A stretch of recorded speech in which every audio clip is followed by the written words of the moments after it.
உலகில் உள்ள அன்பார்ந்த யூடியூப் அன்பர்களே, நண்பர்களே, தாய்மார்களே, பெரியோர்களே, அனைவருக்கும் என் சிரம் தாழ்ந்த வணக்கங்கள்.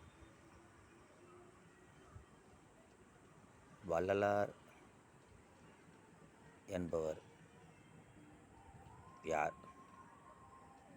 ஒரு சிலருக்கு இன்னும் தெரியாமலே இருக்கின்றது. ஆகவே வள்ளல் பெருமானை பற்றி சொல்வதற்காகவே நான் இந்த சேனலில் சேர்ந்துள்ளேன். முதலில் வள்ளல் பெருமான் தனது பாடலில் சன்மார்க்கத்தை தெளிவுபடுத்தியுள்ளார். அதாவது, ஒருமையுடன் நினது திரு மலரடி வணங்குகின்ற உத்தமதம் உறவு வேண்டும். ஒரே சிந்தனையோடு இறைவனை நினைக்கின்ற உத்தமர்களுடைய நட்பு வேண்டும் என்று சொல்கிறார். உள்ளொன்று வைத்து புறமொன்று பேசுவார்தம் உறவு களவாமை வேண்டும். உள்ள ஒன்று வெளியே ஒன்று வச்சுக்கிட்டு பேசுகிறாங்க இல்லையா, கள்ளங்கப்படம், அது வேண்டாம், அந்த உறவு வேணான்றார்.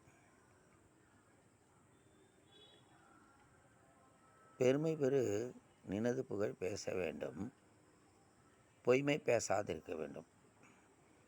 பெரிய பெருமையான ஒரு விஷயம் எதிரா அப்படின்னா இறைவனை பற்றி பேசுவது தான். பிறகு பொய்மை பேசாதிருக்க வேண்டும்.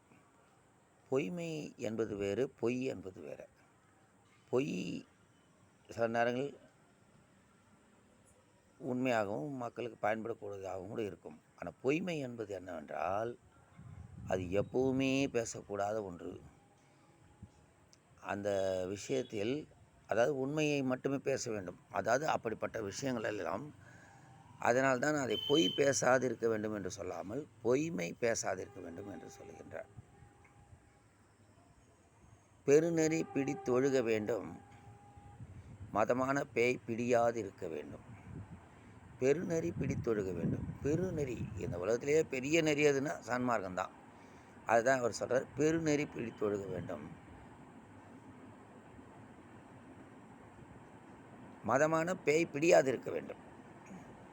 மதமான பேய், மதம் என்கின்றது இரண்டு விதங்களில் இங்கே வகுக்கப்படுகின்றது. ஒன்று மதம் பிடிப்பது, யானைக்கு, அதுவும் மதம்தான். இன்னொன்று, அந்த மதங்கள் உருவானது அல்லவா மக்களுக்கு நன்மை செய்ய, அதுவே ஒரு காலகட்டத்தில் மதமாக மாறிவிட்டது. அதாவது அடம் பிடித்து தன்னுடைய கொள்கை மட்டும்தான் தெளிவானது என்று சொல்லுகின்ற அளவிற்கு அவர்கள் அதிக பற்று வைத்து மக்களுக்கு நல்லது செய்வதற்கு பதிலாக சைவம் வைணவம் என்று பலவிதமாக பிரிந்து கொண்டே போகின்றது. அவ்வாறு பிரிந்து கொண்டு சண்டைகளையும் செய்து கொண்டிருக்கிறார். அது நீங்களே தசாவதாரத்தில் திரு கமலஹாசன் அவர்கள் தெளிவுபடுத்தியுள்ளதை நீங்களே பார்த்திருப்பீர்கள். பெருநெறி பிடித்தொழுக வேண்டும், மதமான பேய் பிடியாதிருக்க வேண்டும். மறு பெண் ஆசையை மறக்கவே வேண்டும். மறுவுதல் என்றால் சேர்தல், புணர்தல் என்று அர்த்தம். அந்த இடத்தில் மறுவுதல் என்பது ஒட்டுமொத்தமாக வள்ளல் பெருமான் மறுவுதல் வேண்டான்னு சொல்லிடுறாரு. அதாவது ஆன்மீக வாழ்க்கைக்கு போகும்போது நம்முடைய ஆதார சக்திகள் வீணாகக்கூடாது என்பதனால் பெண் ஆசையை மறக்க வேண்டும். அது அவருக்கு மட்டும்தான் பொருந்தும், எல்லாருக்கும் பொருந்தாது. அதை நம்ம புரிஞ்சுக்கணும். ஏன் அதை அப்படி சொன்னார்னா, அவருக்கு அது கரெக்டு. ஏன்னா அவர் ஞானத்தில் போயிட்டு முத்தி எல்லாமே எல்லா நிலையும் அடைய போகிறார். அதனால் அவர் என்ன பண்ணிட்டாரு, பெண் ஆசையை மறக்க வேண்டும், உன்னை மறவாது இருக்க வேண்டும்.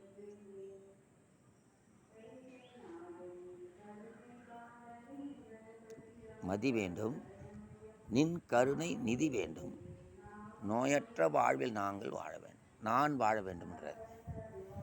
நாங்கள் படிக்கும்போதெல்லாம் என்ன செய்வோன்னா, நாங்கள் வாழ வேண்டும்னு தான் நான் கூட பொதுவாக படிப்பேன். ஒருமை வேண்டாம், வன்மையாகவே படிப்பேன். மதி வேண்டும், நல்ல அறிவு வேண்டும், நின் கருணை நிதி வேண்டும், உன்னுடைய கருணை என்கின்ற நிதி வேணும். அதாவது தயவு, அருள், இறைவனுடைய அருள் என்கின்ற ஒரு நிதி இருந்ததுன்னா இந்த உலகத்தில் எல்லாவற்றையும் நாம் ஈஸியாக என்ன பண்ணலாம், சந்திக்கலாம், வெற்றி காணலாம். அதனால தான் மதி வேண்டும் நின் கருணை நிதி வேண்டும், நோயற்ற வாழ்வில் நான் வாழ வேண்டும். நோய் இல்லாத வாழ்க்கை வாழணும். இந்த உலகத்தில் 2 விஷயந்தான் நமக்கு பிரச்சனையானது. ஒன்று பசி, இன்னொன்று நோய். இதில் பசிக்கு கூட மக்கள் உணவு கொடுத்துருவாங்க, அது காப்பாற்றிக்கலாம். ஆனால் மோசமானது நோய் அம்மா. அந்த நோய் இருக்க, அது நான் என் வாழ்க்கையில் நிறைய அனுபவிச்சிட்டேன். அதை பிற்காலங்களில் என்னை பற்றி நீங்கள் அறிந்து கொள்ள விரும்பும்போது உங்களுக்கு அனுபவத்தில் விளங்கும். ஒவ்வொருவருக்கும் இப்படிப்பட்ட அனுபவம் இருந்து கொண்டே இருக்கிறது என்பதை நாம் உணர வேண்டும். நோயற்ற வாழ்வில் நான் வாழ வேண்டும். அது கொடிது நோய் கொடிது எதை சொல்லுவாங்க, அவை பிராட்டியாக சொல்லுவாங்க. என்னென்னா கொடிதுன்னுவாங்க. அதாவது அவ்வளோ கொடுமையானது அந்த நோய்.